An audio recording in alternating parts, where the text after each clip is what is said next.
When malice scorns yon brightest day, scorched black the withered realms decay. And he who turned from pure light, now fallen into darkest night.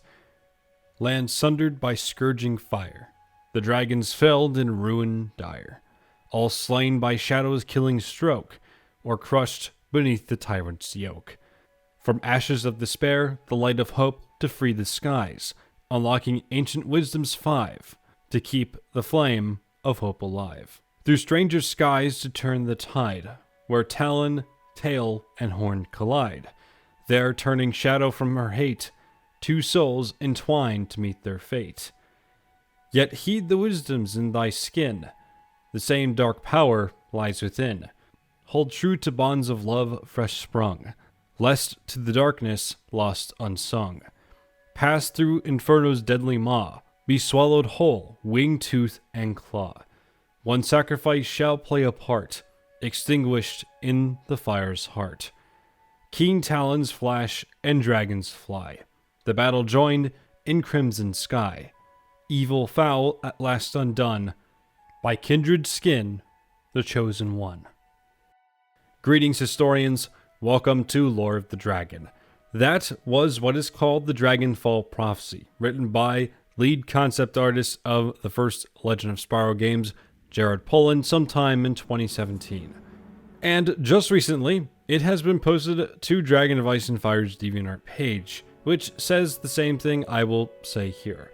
While this is from a previous developer, the poem itself is not from any part of the Legend of Spyro's development, and was made by Jared Pullen after the trilogy had ended. Needless to say, I'm going to count this as more ex-developer fan canon than actual canon. But that being said, since this is from Jared Pullen, I think it's worth talking about, and also it's just kind of cool.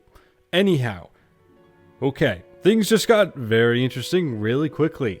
As most people know, there is already a prophecy talking about the purple dragons within the Legend of Spyro, legendary beings said to bring upon a new age. It said they are born once every 10 generations, and to some degree are tied, for a lack of a better term, to the balance of power within the universe. For an example, Spyro was apparently created to combat the darkness of Malefor. What the exact wording of the Purple Dragon prophecy is, well, we don't know. But from what has been said about the prophecy, we can glean the details of its contents. Now, the Dragonfall Prophecy.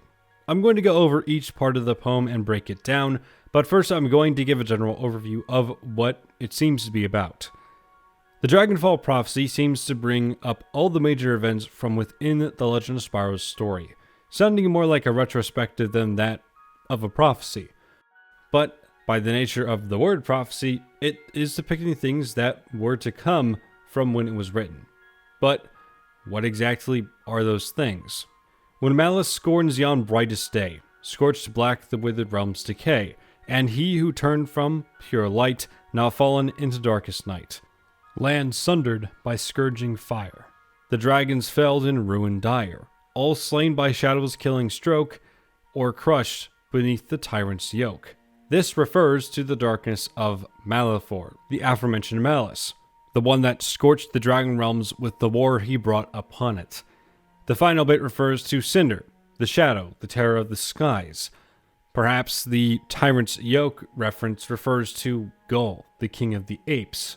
This would refer to the time before A New Beginning and leading up to it. From ashes of despair shall rise the light of hope to free the skies, unlocking ancient wisdom's 5 to keep the flame of hope alive. Through stranger skies to turn the tide, where talon, tail, and horn collide. There turning shadow from her hate, 2 souls entwine to meet their fate. This refers to the events of A New Beginning. Spyro rising from the metaphorical ashes, learning the elements of fire, electricity, ice, earth, and aether, abilities of which he would use to turn the tide of war. And in convexity, the strange skies of which set the backdrop for Spyro and Cinder's battle eventually led to the shadow, Cinder being turned from the influence of Malefor, or rather, the hate that he would have filled her with for the dragons and Spyro. And as the poem mentions, some might say that their souls were from then on entwined in various ways, either that by destiny, fates, whatever you want to call it. Yet heed the wisdoms in thy skin, the same dark power lies within. Hold true to bonds of love fresh sprung, lest to the darkness lost unsung. Pass through inferno's deadly maw, be swallowed whole, wing, tooth, and claw. One sacrifice shall play a part, extinguished in the fire's heart. These refer to both the events of the Eternal Night, I believe, and Dawn of the Dragon. To Dark Spyro, or rather the dark power within, that he would have acquired or had been amplified by the beam in the Well of Souls. Next, the Belt of Fire, where Ignitus would sacrifice himself to get Spyro and Cinder across it, but he would be consumed by the fire itself. Keen Talons flash and dragons fly. The battle joined in crimson sky, and evil foul at last undone by kindred skin, the chosen one. This seems to refer to Spyro and Cinder's battle against Malefor, and the Dark Master's eventual defeat. As mentioned before, this entire prophecy seems to be more of a retrospective, though by definition of prophecy alone, it would have come before any of these events within it transpired. So, where does it fit within the lore if we are going to place it anywhere? Is it the prophecy of the Purple Dragon? Does Kansas exist in the Legend of Spyro? No for the first question, and yes for the second one. The prophecy of the Purple Dragon and the Dragonfall Prophecy seem to be telling very different, although overlapping stories. Whatever is said within the prophecy of the Purple Dragon seems to be more an implication or overview of what a Purple Dragon is, their purpose in the world, maybe what they might do. The Dragonfall Prophecy, on the other hand, tells a story starting from Malefor's fall to darkness to his eventual defeat by Spyro and Cinder. Both feature the Purple Dragons, and even the Dragonfall Prophecy has the backdrop of what is apparently adult Spyro, although the contents of the prophecies seem to differ greatly from what we know. In addition, there would have been details that were mentioned in the Purple Dragon Prophecy that should have shown up in the Dragonfall Prophecy, but there weren't. Mainly the bringing upon a new age and the 10 generations thing. Now, you could stretch it to say that perhaps in the prophecy it does imply bringing upon a new age by defeating the darkness. However, that's, I think, a bit of a stretch. You can obviously say otherwise. But the main detail I want to point out is that it really doesn't mention the 10 generations. So, where Ignitus would have gotten that detail out of the Dragonfall Prophecy, if we just read the whole thing, I don't know. If the Purple Dragon Prophecy and the Dragonfall Prophecy both existed, then Ignitus would be able to explain what a Purple Dragon was supposed to do, when they were supposed to come, and the events that would play out in the Legend of Spyro. Perhaps before A New Beginning, he didn't really think that these events were going to transpire, because, well, Spyro was lost. But when Spyro started to complete parts of the Dragonfall Prophecy, he knew that, well, the prophecy would come true. He already knew that the Purple Dragon would come because of the Purple Dragon Prophecy. But when the events of this Dragonfall Prophecy were taking place, he knew that they were on the right track, and he knew what to do to some degree.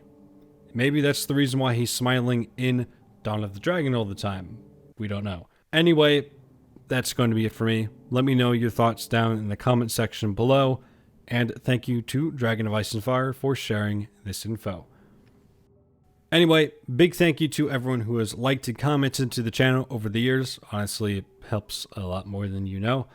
And thank you to everyone who has subscribed. And if you want to stick around and see videos like this when they come out, feel free to subscribe as well. And a big thank you to the Patreons with Abyssal Blue and Lifegiver 100 with the red gems, Jabby with the red and green gem, and Shaggy and Kiyasu Shin with the blue gems. Thank you, thank you, thank you. Just so everyone knows, blue gems get early access to videos. Of course, none of that's mandatory. Watching is good enough for me. But anyway, that'll be it. I'll see you all the next time we talk about lore or speculate. Stay safe, historians.